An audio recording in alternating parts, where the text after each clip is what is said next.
Good morning to all of you. Today's my presentation topic is clauses जो हम SQL में use करते हैं। जैसे फर्स्ट है हमारा ऑर्डर्ड बाई का यूज़ क्यों करते हैं हम जब हमको हमारा जो टेबल है उसको शॉर्ट करना होता है। शॉर्ट मतलब उसको या तो हम उसको असेंडिंग ऑर्डर में कर सकते हैं या तो हम उसको डिसेंडिंग ऑर्डर में कर सकते हैं। तो जब हमारे टेबल को हमको सॉर्टिंग करना होता है तब हम ऑर्डर्ड बाई का यूज़ करते हैं। यहाँ एग्जांपल में दिया है select last name, job ID, departmental ID और हायर डेट। हमने क्या कॉलम्स सेलेक्ट किए हैं? 4 कॉलम्स सेलेक्ट किए हैं फ्रॉम एम्प्लॉय टेबल से ऑर्डर्ड बाय हायर नेम, जिसमें ऑर्डर्ड बाय हायर डेट। जो हायर डेट है वो क्या होगा? शॉर्टेड होके आएगा। तो नीचे एग्जाम्पल में दिख रहा है कि वो शॉर्टेड होके आ रहा है। ये एग्जाम्पल है, last date, job ID, departmental ID और हायर डेट। तो हायर डेट है वो ईयर वाइज 87, 89, 90, 191। तो वो क्या कर रहे हैं? उसको शॉर्ट करके दिखा रहे हैं हमको। तो ऐसे हमारे अगर जो टेबल है उस टेबल में अगर हमको हमारा डेटा है उसको शॉर्ट करना होता है तब हम ऑर्डर्ड बाय का यूज़ करते हैं। और ऑर्डर्ड बाय कीवर्ड का यूज़ करते हैं अपने स्पेसिफिक डेटा को डिफाइन करने के लिए। अब अगर शॉर्टिंग करना होगा हमको डिसेंडिंग ऑर्डर में सॉर्ट करने के लिए select last name, job ID, departmental ID, hire date और फ्रॉम एम्प्लॉय हमने एम्प्लॉय से लिया है और हायर डेट क्या है? DESC। डिसेंडिंग ऑर्डर में अगर हमको शो कराना है, हमारे डेटा को फिल्टर कराना है तो हम क्या करेंगे? DESC कीवर्ड का यूज़ करेंगे, जो कि हेल्प करता है हमारा जो डेटा जो हमने चूज़ किया है। जैसे हायर डेट चूज़ किया है कॉलम को, उस कॉलम को क्या करेगा? डिसेंडिंग ऑर्डर में शो कराएगा। जैसे यहाँ पे एग्जांपल में दिख रहा है, लास्ट नेम है, जॉब है, last name, job, departmental ID, hire date. उसने क्या किया? उसको 0, 2000, 99, 99, 99, 98, 98, 98, 97 एंड 97। उसने क्या किया है? वो डिसेंडिंग ऑर्डर में उसको शो कराया है।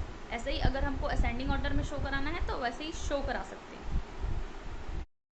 अब अगर शॉर्ट करना है उसको मल्टीपल कॉलम्स को, अब हमारे पास मल्टीपल कॉलम है। अब अगर मल्टीपल कॉलम को शॉर्ट कराना चाहते हैं तो कैसे करेंगे? यहाँ पे select last name, departmental ID, salary, from employ, ordered bye.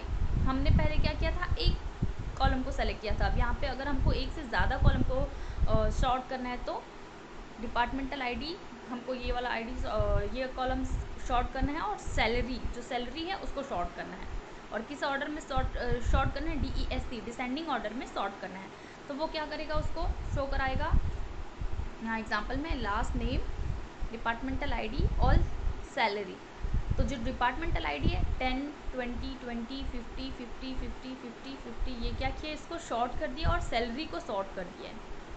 तो इस फॉर्म में ये हम जब हमको अगर हमारे जो टेबल है उसको शॉर्टिंग फॉर्म में देना होता है तब हम इसका यूज़ करते हैं, ऑर्डर्ड बाय कीवर्ड का यूज़ करते हैं। ऐसी है अगर हमको एक से ज़्यादा फील्ड से डेटा को ऑब्टेन करना है तो हम एक से ज़्यादा फील्ड से, एक से ज़्यादा टेबल्स से डेटा को ऑब्टेन कर सकते हैं। जैसे एम्प्लॉय टेबल है, एम्प्लॉय आईडी है, लास्ट नेम है, डिपार्टमेंटल आईडी है, डिपार्टमेंट में departmental ID, departmental name, location ID. तो ये सारे फील्ड्स इसमें डेटा फिलअप हुआ है। अब हमने क्या किया? पहले एम्प्लॉय और डिपार्टमेंट इन दो टेबल के बीच रिलेशन एस्टैब्लिश करेंगे और उसके बाद इन दोनों टेबल से रिलेटेड डेटा फैच कर सकते हैं। एम्प्लॉय आईडी से हमने एम्प्लॉय आईडी लिया है, एम्प्लॉय टेबल से एम्प्लॉय आईडी, डिपार्टमेंट से डिपार्टमेंट आईडी और डिपार्टमेंट नेम, और उसको इस तरह से शो कराया है। इसने क्या किया है? शॉर्ट किया है।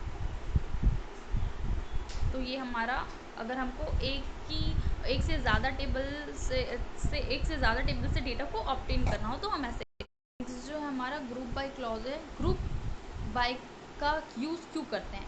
ग्रुप बाय का यूज़ क्यों करते हैं? जब हमको अपने डेटा में जो हमारा टेबल है उसमें रोज़ को डिवाइड करना होता है ग्रुप के फॉर्म में, तब हम ग्रुप बाय का यूज़ करते हैं। जैसे एग्जांपल है यहाँ पे सेलेक्ट कॉलम, जो भी हमारा कॉलम है उसको ग्रुप फंक्शन अगर इंसर्ट करना है तो ग्रुप फंक्शन विद कॉलम, अगर वो कॉलम ग्रुप फंक्शन हुआ है तो फ्रॉम टेबल वेयर कंडीशन, अगर वेयर कंडीशन ऑप्शनल रहता है, अगर आपको कंडीशन देनी है तो दे सकते हैं।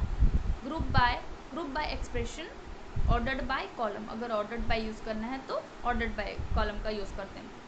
ऑर्डर बाय किसी कॉलम में अगर ऑर्डर के फॉर्म में देना है तो ऑर्डर बाय का यूज़ करते हैं। अब ग्रुप बाय एक्सप्रेशन, ये इसका स्पेसिफिक फॉर्मूला है, सिंटेक्स है जिसका हम यूज़ करेंगे। ये देखिए डिवाइड कर रहे हैं, divided row in a table into smaller groups by using the group by clauses.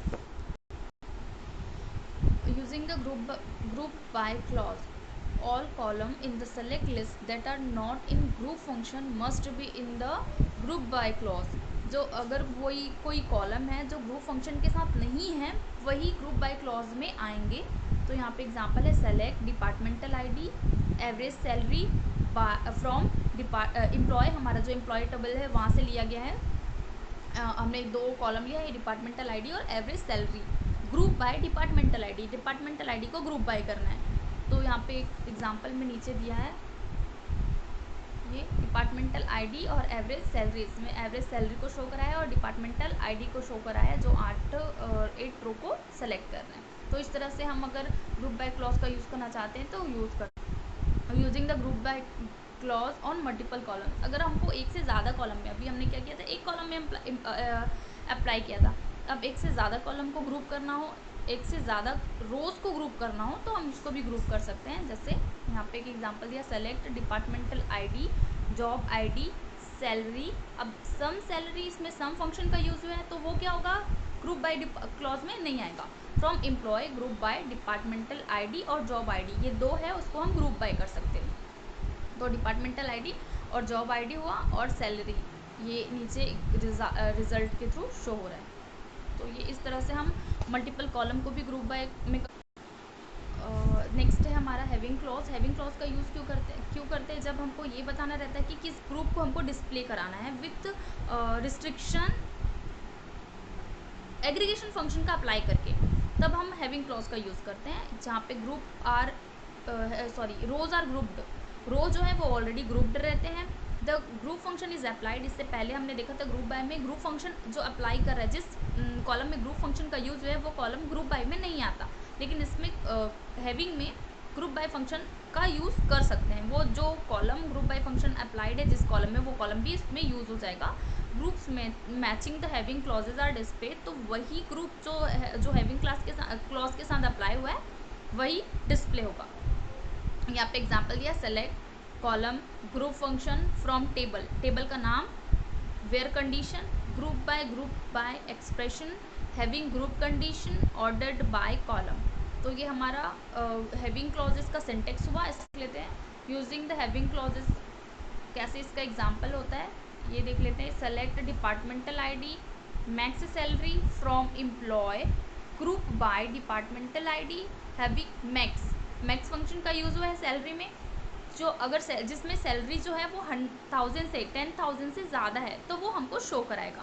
तो यहाँ पे नीचे एग्जांपल में दिया है डिपार्टमेंटल आईडी 20, 80, 90, 110 और मैक्स सैलरी, सारी जितने भी सैलरीज है वो 10,000 से ऊपर के हैं, तो वो सारे को उसको फिल्टर करके शॉर्ट करके देगा।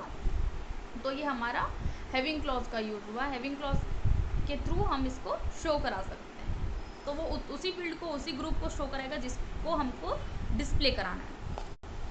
नेक्स्ट है वेयर क्लॉज का यूज़ क्यों करते हैं। वेयर क्लॉज का यूज़ करते हैं जब हमको जिस टेबल से डेटा को रिट्रीव करना है, अगर कंडीशन देना है तब हम वहाँ पे इसका वेयर क्लॉज का यूज़ करते हैं। जैसे यहाँ पे एग्जांपल है, select employ ID, last name, job ID, departmental ID from employ table में वेयर कंडीशन, जब हमको कंडीशन लगाना है अपने रिलेशन में तब हम वेयर क्लॉज का यूज़ करते हैं। डिपार्टमेंटल आईडी इज़ 90, जितने भी डिपार्टमेंटल आईडी 90 है वो उस टेबल में वो सारे फील्ड को, सारे रोज को वहाँ से लेके हमको शो करा देगा।